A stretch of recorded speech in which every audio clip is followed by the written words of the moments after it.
Hello world, it's Siraj. And can an AI really create another AI? Of course it can. Neuroevolution is a technique that involves optimizing neural networks using evolutionary algorithms. We'll cover some example demos involving neuroevolutionary algorithms learning in a simulated environment in this video. Mastering the art of deep learning takes lots of motivation and countless hours of productive work.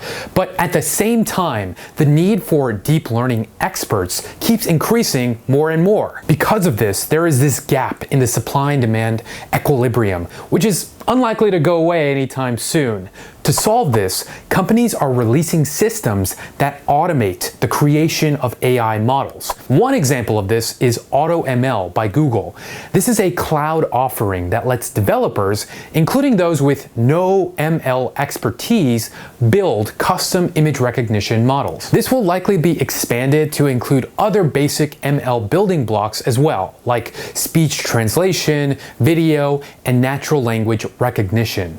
This entire pipeline, from importing data to tagging it to architecting the model to training, is all done through a drag and drop interface. Drop it like a bot. It's doing this using a parent-child network architecture. A parent neural network will propose a child model architecture randomly, which is then trained and evaluated for quality on some task. That feedback is then used to inform the parent how to improve its next generated child architecture. This process is repeated thousands of times, every time generating new architectures, testing them, and giving that feedback to the parent to learn from. The gradient update acts as feedback, and eventually the parent learns to assign high probability to areas of architecture space that achieve the best accuracy for a given dataset. Another more recent example is by Uber on neuroevolution. Uber AI Research released a set of 5 papers focused on this technique. The researchers state that genetic algorithms are an effective method to train deep neural networks for reinforcement learning problems, and that they outperform traditional reinforcement learning approaches in some domains. Evolutionary methods have a long history, but they are on the rise. This continues the trend of resurrecting decade-old ideas, applying them to real-world problems using modern hardware, and getting strong results.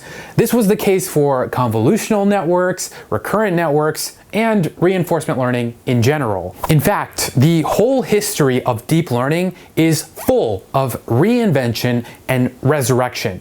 Backpropagation, for example, was reinvented several times. Machine learning is an optimization problem. Whether the task at hand is classification, regression, or reinforcement learning, the objective is almost always to find a function that maps input data to output data. A data scientist will try and infer the parameters and hyperparameters of their model from the training data and verify with the test data whether the approximated function performs well on an unseen dataset. The core problem is finding the right hyperparameter settings that result in the lowest loss or the highest reward. The traditional way to do this is using gradient descent, which is called backpropagation in the context of neural networks. Let's say our network has 2 different parameters. This is just so we can visualize the optimization surface. Usually there's a giant number of parameters, so it's impossible to visualize. The graph of all the values of both parameters and all the possible error values looks like a very rough terrain with hills and valleys, like East Texas. We want to find the point at the bottom of the steepest valley, the minimum. The gradient we compute at every iteration tells us which direction to search to find that minimum. Think of it like rolling a ball around this surface till we find that minimum. That's currently the most popular way to optimize a network. Neuroevolution, genetic algorithms, evolutionary strategies, these techniques, however, all revolve around the concept of genetic evolution. If we're doing genetic optimization in the context of deep neural networks, we'd start with an initial population of models. Usually a model is randomly initialized and several offspring are derived based on this initial model. In the case of deep neural networks, we initialize a model, add small random vectors sampled from a simple Gaussian distribution to the parameters. This results in a cloud of models which all reside somewhere on the optimization surface. This is an important distinction from gradient descent. We start and continue to work with a population of models instead of a single model. So starting from this original population, the genetic optimization cycle begins. First, a fitness evaluation is performed. This corresponds with checking where the models are in the optimization surface and determining which of the models perform best, meaning which are the most fit by some measure. Some models will perform better than others, and that's because of the way their parameters have been initialized. Next, a selection is performed based on the fitness evaluation. In evolution strategies, the offspring is reduced to a single model, weighted by the fitness evaluation. For deep neural networks, the fitness is defined as the loss or the reward. So we're basically moving around on the optimization surface and using the offspring to point in the right direction. This is another big difference from gradient descent. Instead of computing the gradients, we're setting out multiple antennas and moving in the direction that looks best. It's kind of like a structured random search. The end result of this selection phase is that we have a single model. The next step is reproduction. The same process as in the initial phase is repeated based on the newly selected prime model. A new set of offspring is derived. The process then continues with these offspring. Typically in genetic optimization, mutation is also performed in order to improve the variety of offspring. Alright, now let's see what the code looks like for using neuroevolution to create the optimal neural network capable of beating the simple game of Flappy Birds. To define the basic architecture of the game, we've got two classes, pipe and bird. These classes define the behavior for the pipes and the bird element of the game. These classes, along with the game function, are enough to run the game. The game function initializes both of these classes and runs one round of the game. The arguments to this function, genome and config, are used for running the neuroevolution algorithm. Implementing the running of the game in one function allows it to be called at any time at the convenience of the NEAT algorithm, NEAT. The function also computes the fitness of each genome during the game run.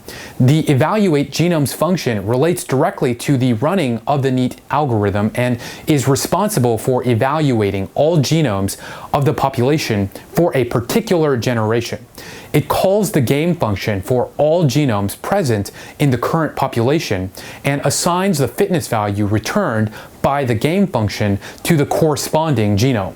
We are using the NEAT implementation of the NEAT Python package, which requires a config file that contains a list of algorithm parameters and their values. Let's just maintain the default values for all the parameters except for the number of inputs and the fitness threshold value, which we'll set to 600. Once the game is trained, we can see that the number of generations taken by the algorithm to meet the fitness threshold varied linearly with the difficulty of the game, which was dictated by the length of the gap between the pipes. The optimal neural networks were not only different in terms of their weight values, but also in terms of their architecture. Alright, some things to keep in mind from this video. Neuroevolution is a technique that involves optimizing neural networks using evolutionary algorithms. As the demand for better AI models increase, so will the demand for AI that can design AI most efficiently. And we can use neuroevolution as an alternative optimization technique to gradient descent. Last week's coding challenge winner is Der Waldy. First of all, I love the documentation he wrote. Makes it really easy for anyone to get started. He successfully face swapped me with an actor named Kal Penn and has ambitions to apply this technology to music signals next. For a first GitHub repo, you totally rocked it. Awesome job. And the runner-up is Paramdeep Singh. Stellar effort on trying out different architectures for face swapping. This week's challenge, apply neuroevolution to help an AI move more efficiently in a 2D or 3D environment. Post your GitHub links in the YouTube comments section and I'll announce the top 2 entries next week. Yo, did you like this video? If so, hit the subscribe button and all your dreams will come true. For now, I've got to evolve, so thanks for watching.